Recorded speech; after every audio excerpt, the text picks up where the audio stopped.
Aleluia. Glória a Deus.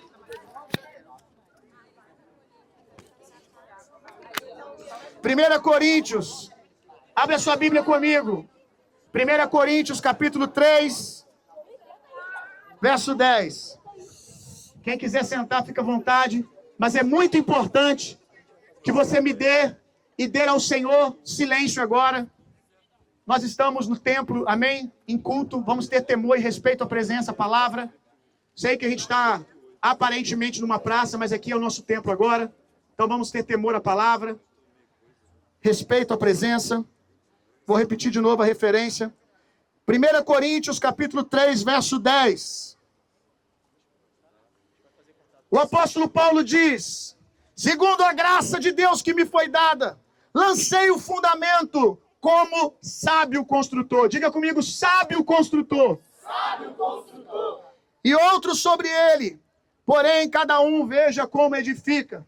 O apóstolo Paulo, ele traz para nós aqui um chamado. Ele diz: eu me vejo como um sábio construtor. E cada um de nós somos, ou deveríamos ser, sábios construtores. Esse é o chamado universal. Muitos crentes perdem muito tempo esperando para agir, se perguntando: Senhor, qual é o meu propósito? Existem propósitos e geografias específicas. Pessoas que foram chamadas de fato para a esfera do empreendedorismo, para a esfera da saúde, para a esfera das artes. Mas existe também o que é chamado universal. É um chamado universal, é algo que a resposta já foi dada. É a convocação para cada crente. E dentre alguns chamados universais da Bíblia, como sacerdócio universal, como sermos pregadores da reconciliação, ministros da reconciliação, há esse chamado aqui para sermos sábios construtores. O Senhor está procurando homens e mulheres disponíveis para construir com Ele nesse tempo. E Paulo, em algum momento da vida dele, disse: eis-me aqui, eu quero construir com Deus nessa terra. E nesses dias nós estamos vendo homens e mulheres se posicionando nesse lugar, de trabalhar com o grande e supremo arquiteto. Deus é a nossa fonte de inspiração de tudo. Ele é o médico dos médicos. Ele é o maior empreendedor da história. Ninguém empreende há tanto tempo uma empresa tão grande, com filiais em tantos lugares, e com mais dificuldade do que ele. Na empresa dele existem pessoas que traem. Na empresa dele existem pessoas que desviam recurso. Na empresa dele existem pessoas que dividem a empresa, na expectativa de quebrar a empresa. Mas essa empresa é inquebrável. Ele pode nos ensinar todas as coisas. Ele é fonte de toda sabedoria e conhecimento. E ele também é o grande arquiteto. E nós fomos chamados a sermos cooperadores, pedreiros, que vão ouvir a voz dele e colocar as pedras no lugar qual ele estabeleceu. Mas nós precisamos ter sensibilidade para ouvir a voz de Deus e não edificarmos. Paulo, ele diz no final: cada um tome cuidado como edifica. Há muitos hoje que estão edificando segundo a sua vontade, segundo a sua criatividade. Deixa eu dizer uma coisa para você. Nem toda ideia criativa é a ideia de Deus. A Bíblia diz: levemos todos os nossos pensamentos cativos à mente de Cristo. Nem sempre a nossa boa ideia, a nossa grande ideia é a ideia de Deus. Muitas vezes a ideia de Deus é muito simples e objetiva, porque a simplicidade glorifica a Deus, porque não sobra glória nenhuma para os homens. Porque quando Deus faz no simples, fica um questionamento como, e a resposta vem logo depois: é a glória de Deus que fez isso. Então cada um veja como edifica. Que tenhamos ouvidos sensíveis para edificar do jeito que Ele quer que nós edifiquemos. Não podemos edificar se não tivermos um coração alinhado com o coração de Deus. Lá no livro de Neemias, capítulo 1. Se você quiser ler, nós vamos ler do verso 2 ao 4. Nós vemos um exemplo maravilhoso de um sábio construtor. Neemias. Neemias foi um homem que em seu tempo trabalhou com Deus para a reconstrução dos muros da sua cidade. E o Senhor está chamando cada crente aqui, muitos que andaram distraídos por muito tempo, mas nesses dias tem se alistado como bom soldado de Cristo, que não tem daquilo que se envergonhar, que lutam a fim de agradar aquele que o alistou para a batalha. Mais homens e mulheres estão dizendo sim para construir com Deus. Deus está procurando pessoas para construir. No caso de Juiz de Fora, a partir de agora, para reconstruir essa cidade. Reconfigurar muita coisa. Quando as coisas são destruídas, nós temos uma oportunidade de construir agora de um jeito diferente e de participar dessa reconstrução. Você é um Neemias nesse tempo. Você é um avivalista nesse tempo. Você é alguém que Deus está procurando para trabalhar com Ele na edificação daquilo que Ele quer fazer em Juiz de Fora. Mas quando nós lemos capítulo 1 de Neemias, verso 2 ao 4, nós vemos o que é necessário. Aliás, todo o livro de Neemias é uma aula de como construir com Deus. Qual é a hora do silêncio? Quando responder aos adversários, quando não responder. Como trabalhar, como influenciar pessoas a trabalharem. Se você quer trabalhar com Deus, seja em qualquer esfera, leia, estude o livro de Neemias, que você vai aprender como construir com Deus. Verso 2. Veio a Hanani, um dos meus irmãos, com alguns de Judá. Então lhes perguntei, pelos judeus que escaparam e que não foram levados para o exílio acerca de Jerusalém. Ele perguntou, como está a minha cidade? O texto começa dizendo, ele está no exílio. Ele foi arrancado do meio do seu povo. Ele está trabalhando em um lugar que ele não queria estar naturalmente. Ele foi arrancado do seu povo, sequestrado, esposo de guerra. Ele tem todas as desculpas para estar ofendido. Ele tem todas as desculpas para se preocupar apenas com ele. Ele perdeu tudo. Foi tirado da sua nação, do meio do seu povo. Mas há uma preocupação no coração dele. Como estão aqueles que estão sofrendo? É isso que a nossa igreja está fazendo. Nós tínhamos boas desculpas para estar pensando em nós. Mas nós não fomos chamados para construir segundo a nossa vontade e as nossas prioridades. Fomos chamados a construir com Deus e com as prioridades do coração de Deus. Então Neemias, com todas as desculpas para não participar do que Deus queria fazer, ele diz, eu quero. Primeiro o reino de Deus. Primeiro a glória de Deus. E ele pergunta como está o povo da cidade. Disseram-me, os restantes que não foram levados para o exílio se acham lá na província, estão em grande miséria e desprezo. Os muros de Jerusalém estão derribados e as suas portas queimadas. Muito parecido com a nossa cidade nesse momento. Tendo eu ouvido estas palavras, assentei-me e chorei e lamentei por alguns dias. E estive jejuando e orando perante o Deus dos céus. Quando ele ouviu o diagnóstico, ele não disse, Deus te abençoe, que Deus faça alguma coisa. Quando ele ouviu o diagnóstico, ele se alistou diante de Deus. Ele disse, eu serei o canal. Me deixa fazer parte disso. Por que nós não tomamos essa cidade ainda? Olha o número de crentes que está aqui. John Wesley disse, dai-me 10 homens que não temam a nada, senão a Deus, que abominam o pecado de todo o coração, e eu transformarei o mundo. Me parece que ele tinha alguns bons homens, porque pode não ter tocado o mundo inteiro, mas viu um avivamento na Inglaterra que mudou aquela nação. Dai-me 10 homens. Olha a multidão que é aqui. Centenas de crentes agora estão nas suas igrejas. Aleluia, glória a Deus por isso. Há uma multidão de crentes nessa cidade. E por que não temos mudado a cidade? Talvez porque as prioridades do nosso coração não são as prioridades do coração de Deus. Eu quero te fazer uma pergunta. Antes de tudo isso começar, qual tinha sido a última vez que você chorou por aquilo que Deus chora? Qual foi a última vez que a sua oração era sobre a necessidade de alguém? Sobre a necessidade da cidade? Qual foi a última vez que você perguntou, Deus, qual é a dor de Juiz de Fora? Cada um tome cuidado a respeito de como edifica. Qual é a dor, Senhor, da minha rua?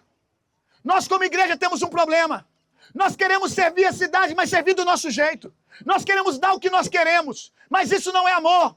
Amor é dar ao outro o que ele precisa, não o que nós queremos dar. Aleluia. Amor, serviço de amor, algo antecede, humildade para perguntar. Qual é a dor da nossa cidade? Quais são os pecados da nossa cidade? Quais são as mazelas da nossa cidade? Qual foi a última vez que as suas orações foram permeadas de lágrimas pelos divórcios, inclusive dentro das igrejas, pelos casamentos quebrados, pelos filhos que se desviam, pelas universidades? Qual foi a última vez que você chorou? Deus não tem problema algum que você coloque as suas necessidades diante dele. A Bíblia ensina isso. A questão não é não colocar as suas necessidades diante de Deus. A questão é se você olha um mês para trás, as suas orações são só sobre você. Eu. Você não está com o ouvido sensível para ouvir a voz do coração de Deus. O reino de Deus, construir com Deus, é para aqueles que são quebrantados e pobres de espírito. Bem-aventurado são os pobres de espírito, porque deles é o reino de Deus. Eu não estou falando agora sobre salvação, ir ou não para a eternidade. Isso é por fé em Cristo Jesus. Eu estou falando sobre trabalhar com Deus, sobre ver o reino de Deus na terra. Desculpa, irmão. Eu não quero apenas viver o céu no céu. Eu não quero apenas viver a eternidade com Jesus, porque a eternidade é Cristo e para mim ela já começou. Eu não quero apenas viver o céu no céu, eu quero viver o céu na terra. Eu quero ver o reino de Deus na terra. Deixa eu dizer uma coisa para você. O único lugar nessa vida que você pode abrir mão de um dinheiro seu para comprar uma geladeira por alguém é aqui. Na eternidade ninguém precisa de geladeira. Na plenitude dos tempos, ninguém precisa de casa lavada. O único lugar que você pode consertar o que está quebrado é agora. Ah, Deus, um dia eu vou te dar isso. Amém. Um dia eu vou te dar aquilo. Quando o Senhor fizer isso na minha vida, eu vou fazer aquilo. Você não pode dar a Deus o que você não tem. Você não tem o futuro, você tem o agora. Você não pode dar a Deus o daqui a 5 anos quando eu formar na faculdade. Quando eu casar. Quando isso. Quando eu tiver dinheiro. Você não pode dar a Deus o que você não tem. Você pode dar o que Deus quer, que é o seu hoje. O agora. Você só tem uma chance de orar por um enfermo e ver ele curado. É agora. Na eternidade todos estarão curados. Você só tem uma oportunidade de dizer: você não precisa viver nessa vida de pecado. Tá melhor assim? Prefere com o microfone?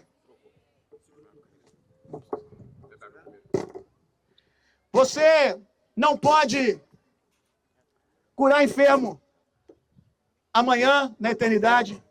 Você não pode falar sobre salvação para alguém na eternidade. As pessoas precisam ser salvas agora. Então eu quero viver o reino de Deus na terra.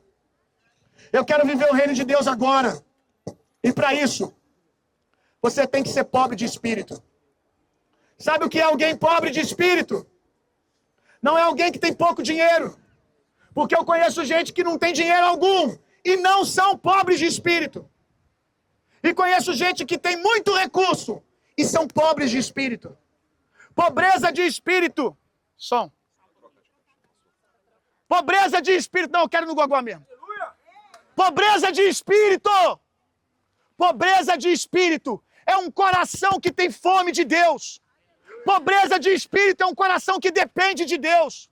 Pobreza de espírito é alguém que, tendo tido tudo ou muitas coisas, ainda diz: eu tenho fome de Deus. Eu preciso de Deus. Ter fome de espírito é uma fome que não se sacia com as coisas dessa vida. É uma fome que coisas, bens não podem suprir. Desses é o reino de Deus. Homens como Neemias, que a urgência dele não são as suas questões, mas a urgência dele é a dor do coração de Deus. Por que você empreende? Por que você formou no que você formou? Não é sobre você. O seu empreendimento, ele é uma ferramenta, é uma geografia para você cuidar do negócio de Deus. O negócio de Deus não é a sua empresa. O negócio de Deus é gente. Se a sua empresa pensa em gente, então você está envolvido no negócio de Deus, ele pode te prosperar. Se a sua ideia é sobre abençoar pessoas, e não é financeiramente que eu estou falando, tirar as pessoas de um nível e colocar em outro. Quando o reino de Deus chega, o Senhor manda dizer a João Batista: os cegos veem, os surdos ouvem, mas não para aí. O evangelho é pregado aos pobres. Sabe o que ele está falando? Não sobre dar dinheiro. Ele está dizendo, quando o evangelho chega, a mentalidade de miséria, ela é quebrada. Então, se você está trabalhando com Deus, seja em qual área de negócio e profissão que for, se você está trabalhando com Deus, a mentalidade de miséria das pessoas é quebrada, elas avançam na redenção. Esse é o propósito de Deus, gente! Gente, é o negócio de Deus. O negócio de Deus não é o telão da nossa igreja. O negócio de Deus não é o grande evento.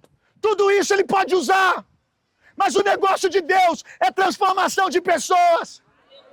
Se você não chora por pessoas, se você não quer ver gente transformada, se é só sobre a sua família e as suas questões, você não pode trabalhar com Deus. Você pode até ir para a eternidade, mas trabalhar com Deus na terra não pode, porque você não pode ser um sábio construtor, um Neemias. Deus está nos chamando para isso. E eu quero terminar com a fala do apóstolo Paulo em Filipenses capítulo 4. É o tema da nossa igreja esse ano. Quem diria, hein, Igreja do Brasil? Quem diria? O tema da nossa igreja esse ano, para quem está nos visitando hoje, aqui na nossa igreja, seja bem-vindo. Esqueci de cumprimentar os nossos visitantes. O tema da nossa igreja esse ano é contentamento em Cristo Jesus. Ele já estava nos preparando. Filipenses capítulo 4. Eu aprendi, diga comigo, eu aprendi a estar contente em todas as coisas. Eu sei estar satisfeito na fartura e na falta. Eu sei estar contente na humilhação ou na bênção. Posso todas as coisas naquele que me fortalece. Paulo está dizendo, pode glorificar Jesus.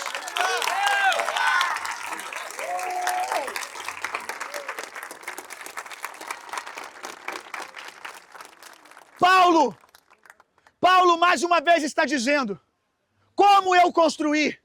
Eu construí porque estou fundamentado nele. Ele é a minha força e minha fortaleza. A igreja, infelizmente, boa parte dela só aprendeu a estar contente. Eu vou te assustar agora. Na falta. O povo de Deus, a maioria, só sabe procurar Jesus. Se preocupar com as questões de Deus na falta. Paulo, ele não diz eu aprendi a estar contente só na falta. Paulo está dizendo, eu sei ser um homem próspero e ainda assim está fundamentado em Cristo Jesus e confiante nele. Isso aqui vai passar. Esses dias de escassez vão passar. O sol já está brilhando, já está chegando. Mas eu quero dizer uma coisa para você. A sua rotina, aonde escassez não é uma norma, ela vai voltar. E a minha pergunta é, quando voltar, aonde vai o seu contentamento? Nas coisas, nos seus planos do tesouro no final do arco-íris? Ou vai continuar em Cristo Jesus? Que Deus possa abençoar a sua igreja. Que Deus possa nos prosperar, sem que nos percamos na bênção. Que usemos tudo aquilo que Ele tem nos dado, é óbvio. Primeiro, para a nossa casa. Para que a nossa família possa estar cuidada enquanto nós avançamos pelo reino. Mas que depois disso, seja o outro. Ele chorou, ele planteou. Neemias, ele jejua. Jejuar fala de abrir mão de prazeres. Comer é bom demais, só tem crente aqui, vocês gostam de comer pra caramba? Que isso, cara? Vocês gostam de comer? Comer é bom, é um prazer. Mas Neemias nos ensina, pelo reino de Deus, eu estou disposto a, vez ou outra, quando necessário, abrir mão dos meus prazeres, bênçãos que Deus me deu, que é lícito para o avanço do reino de Deus. E esses dias, deixa eu falar uma coisa para você. É lícito você ficar na sua casa. Era lícito você continuar com a sua rotina. Mas você tem escolhido os legendários, os outros que estão servindo. Eu tenho homens na minha igreja que só dormiram 1h30 por dia nos últimos 4 dias procurando corpos. 1h30. Homens que eu tive que bater no peito dele e falar, você vai para casa agora. Você precisa ir para casa. Não, pastor, eu só vou quando eu achar o corpo. Abriram mão dos prazeres lícitos. Deus está nos dando uma aula nesses dias. Eu não estou dizendo de maneira nenhuma que Deus é o causador, mas Deus não desperdiça nada. E Ele está nos ensinando, mas a escassez vai passar. E nós não podemos nos perder. Uma vez alistados para a batalha, precisamos continuar trabalhando com o nosso arquiteto como sábios construtores. Saia daqui hoje, decidido, num voto de priorizar as questões do reino de Deus. Espírito Santo, coloca no meu coração a dor de Deus. Espírito Santo, me sequestra do meu egoísmo. Me sequestra das minhas paixões. Me sequestra, Senhor. Me arranca para onde está o seu coração. Eu não quero correr essa corrida como o mundo corre. Eu quero correr para a glória de Deus. Em nome de Jesus. Eu quero orar por você. Passa assim com as suas mãos. Senhor, Espírito Santo, como eu preciso do seu poder na minha vida. Sem a sua intervenção, eu só penso em mim, Senhor. Sem o seu poder operando, eu só penso nas minhas questões, Senhor. Me arranca de mim mesmo. Me alista, Senhor, num nível a mais, nas questões do seu reino. E o seu reino não está na minha congregação apenas. Seu reino está no meu vizinho. Seu reino está na casa que está na frente da minha casa. Como Neemias, que no capítulo 3, pega cada família e diz, reconstrua o muro que está na sua frente. Cada um se responsabilize pelo problema que está na sua frente. Cada um de nós aqui estamos em uma parte do muro. E todos nós temos muros quebrados diante de nós. Senhor, abençoa as famílias aqui. Porque a matéria-prima do Senhor é família. É a ferramenta que o Senhor usa para reconstruir muros nessa cidade. A sociedade está com dúvida acerca se esse negócio de família funciona. Mas nós temos a resposta. Nós vivemos ela. Usa as nossas famílias. Restaura famílias aqui. Restaura casamentos aqui, Senhor. Para que eles possam, depois de restaurados, construírem com o Senhor, com a sua casa e com a sua família. Nós não precisamos de centenas de pastores. Nós precisamos de milhares de famílias restauradas. Não precisamos de mais pastores famosos. Nós precisamos de gente simples, cheia do poder de Deus, querendo responder à necessidade de Deus. Neemias não era um governador. Neemias não era um governante. Ele servia comida na mesa do rei. Era um mordomo. Deus quer usar pessoas simples para coisas extraordinárias.